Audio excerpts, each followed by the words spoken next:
Hey YouTube, what's going on? It's Richard, founder of Short-Term Rental University and Airbnb Superhost.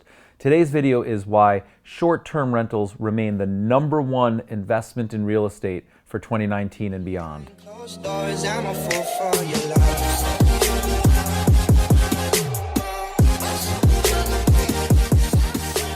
So the very first reason is when you take a look at the rest of the real estate investment opportunities, they've all been compressed. The cap rates have been compressed, the margins have come down, and there's a very simple reason. It happens in all maturing industries. As more money comes in, particularly institutional money, so think about like big banks and insurance companies and pension funds and endowments, like when big money comes in, it's such a flood of money that they basically drive the returns down.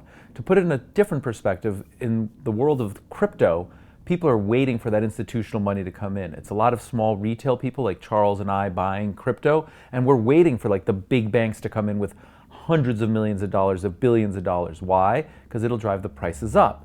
So the reverse happens on something like real estate. When all that money comes flooding in, they will go from 10% return to 9% to 8%. It still makes sense for that flood of money. Therefore, cap rates in this space today, without the institutional presence, remain really attractive, the most attractive that I've seen in all investable real estate in 2019. The second reason relates to the first. We're still in the early innings. There really isn't a lot of institutional money. People are starting to get involved. There's a couple of companies that are basically doing rental arbitrage or even building small buildings to take advantage of it, or leasing out whole floors. So like there's some money coming in. So there really isn't a lot of institutional money today. That will change. When people realize that there's such great returns to be had here, it will attract money, but that could take years or even a decade or more. And the third reason, as it relates to you and me and this channel, is that there really is very low barriers to entry. Now, that's a challenge in the long term, but we're talking decades.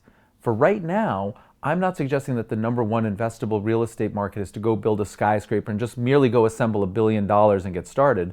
What I'm talking about is like, hey, Charles is in Georgetown with me. We're filming right now. He could be putting on his home on Airbnb for the 2 nights or 4 nights and pay for his trip here. So the low barriers of entry mean that we can all do this. We can get started immediately, whether it's a spare room or the room over the garage or while we travel on vacation. Like, we can all do this. So that's it. Like, it's really not more complicated than that. I'd really love to hear your comments below. Where else are you seeing opportunities? How are you taking advantage of this? Where am I right and where am I wrong? And if you think this video was helpful, you know how to show the love. Give me a thumbs up, please. And I'd also very much appreciate a subscribe. So, no further ado, subscribe, thumbs up, comments below. Charles, let's keep going.